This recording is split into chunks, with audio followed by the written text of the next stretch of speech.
Hit TV YouTube channels లో మీ వ్యాపార ప్రకటనలకు మరియు ప్రమోషనల్ ఇంటర్వ్యూస్ కోసం వెంటనే సంప్రదించండి. అందరికీ నమస్కారం అండి. నిన్న అసిస్టెంట్ కమిషనర్ శాంతి గారు పెట్టిన ప్రెస్ మీట్ చూశాను. తర్వాత ఈరోజు విజయసాయి రెడ్డి గారు రొమ్ము విరుచుకుంటూ పాపం మీడియా ఛానల్ని ఏకిపారేస్తున్న ప్రెస్ మీట్ చూశాను. ఫస్ట్ ఆఫ్ ఆల్ ఒక మహిళగా పాపం ఆవిడ బాధ నాకు కూడా చాలా బాధ అనిపించింది ఆవిడని చూసి. ఒక మహిళకి అలాంటి పరిస్థితి రాకూడదు, ఒక మహిళగా నేనైతే చెప్పగలను. కానీ వీళ్ళిద్దరూ మర్చిపోతున్న విషయాలు ఏంటి అంటే, వీళ్ళిద్దరు ప్రెస్ మీట్లలోనూ తెలుగుదేశం పార్టీని, కూటమి పార్టీలని, అదేవిధంగా మీడియాని పాపం వాళ్ళేదో ఈ కథ అంతా వడ్డించి వార్చినట్లు, వాళ్ళేదో చేసినట్లు మాట్లాడారు. కానీ అసలు ఇదంతా ఎక్కడ మొదలైంది? ఇది మొదలైంది శాంతి గారి భర్త దగ్గర నుంచి.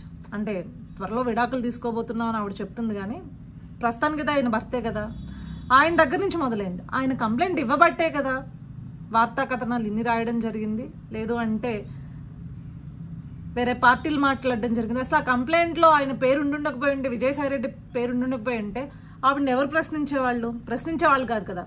సో మీడియా పైన ఈ రకంగా పాపం ఆయన అంతా రొమ్ము విరుచుకుని పడుతుంటే, అసలు మీరు ఇద్దరు కూడా పెట్టిన ప్రెస్ మీట్లో ఎవరి గురించి మాట్లాడాలి? ముందు ఆ వ్యక్తి ఎందుకు పెట్టాడు, ఆ వ్యక్తి పరిస్థితి ఏంటి, దేని గురించి పెట్టాడు, ఆయన దగ్గర ఉన్న ఆధారాలు ఏంటి? మీ పైన ఆరోపణ చేశాడు కదా, సొంత మీ ఇంట్లో వాళ్ళే కదా, అతను మీ భర్తే కదా ఆరోపణ చేసింది. సో ఆరోపణ చేసినప్పుడు అతను ఎవరో సుభాష్ అంటున్నాడు, విజయసాయి రెడ్డి గారు అంటున్నారు. సో ఆరోపణ చేసినప్పుడు నిరూపణ చేసుకోవాల్సింది మీరే కదా, ఎందుకంటే ఇది బయటకు వచ్చే ఆరోపణలు అయినాయి కాబట్టి, అంటే ఒక కేసు ఫైల్ అయింది కాబట్టి నిరూపణ చేసుకోవాల్సింది ఎవరు? మీరే కదా. సో దాని గురించి మాట్లాడాలి కదా. సో మీరు నిజంగా సచ్చీలు అయి ఉండుంటే, స్వచ్ఛంగా ఉండుంటే మీరు ఏం చేయాలి? DNA టెస్ట్కి మేము రెడీ అని చెప్పేసి అనాలి. కానీ ఇద్దరు ఆ మాట మాట్లాడిన పరిస్థితి అయితే నాకు కనిపించలేదు. ఇంకొక విషయం మాట్లాడుకోవాలి మనం. ఆవిడేమంటోంది, నాకు ఫ్రీడమ్ ఆఫ్ స్పీచ్ లేదా, ఫ్రీడమ్ ఆఫ్ ఎక్స్ప్రెషన్ లేదా, సో ఏంటి ఇది అని చెప్పేసి ఆవిడ అడుగుతుంది. అమ్మ, you are a gazetted officer, నువ్వే చెప్తున్నావు అది. సో నువ్వు అట్లాంటి ఆఫీసర్ అయినప్పుడు నువ్వు ఏ రకంగా వ్యక్తి పూజ లేకపోతే వేరే పార్టీలకి పూజ చేస్తావు? నువ్వు ప్రతి కమెంట్స్లో, అంటే కమెంట్స్లో నువ్వు ఒక ఉద్యమమే చేసావమ్మా, నాకు అర్థం కాలేదు. నాకు తెలిసి ఏ గవర్నమెంట్ ఎంప్లాయీస్ పార్టీ సైడ్స్ అంత ఓపెన్గా తీసుకోరు, కానీ నువ్వేం రాసావు? విజయసాయి రెడ్డి గారు ఇంకా మరి ఆ వైఎస్ఆర్సీపీ పార్టీలో ఏ నాయకుల కింద రాయలేదు, లేకపోతే వైఎస్ఆర్సీపీ పార్టీకి ఒఫీషియల్ పేజెస్ ఉంటే వాటి కింద కూడా ఏమీ రాయలేదు. నువ్వు దేని కింద రాసావు? కేవలం విజయసాయి రెడ్డి గారి అకౌంట్ కింద మాత్రమే ఏమని రాసావు?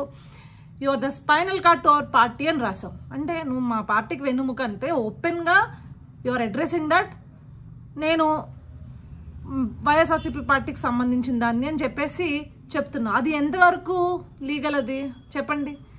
ఈ ముక్క పట్టుకుని మీరు రాసిన, మీ అకౌంట్ నుంచి స్వయంగా మీరు రాసిన దాన్ని పట్టుకుని ఈరోజు మిమ్మల్ని సస్పెండ్ చేసే పరిస్థితి కూడా ఉండింది కదా.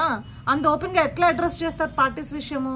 సో తోకను వదిలేసి, అంటే తలను వదిలేసి తోకను పట్టుకుని వేలాడుతున్నట్లుంది విజయసాయి రెడ్డి గారు కావచ్చు, శాంతి గారు కావచ్చు. ముందు వాటిని దయచేసి కరెక్ట్ చేసుకోండి. హిట్ టీవీ యాప్ ని డౌన్లోడ్ చేసుకోండి. ఇందులో short news, live news, entertainment movies అన్ని అవైలబుల్ గా ఉన్నాయి. Please download hit TV app. Hit TV app hit TV app ని ఫ్రీగా డౌన్లోడ్ చేసుకోండి.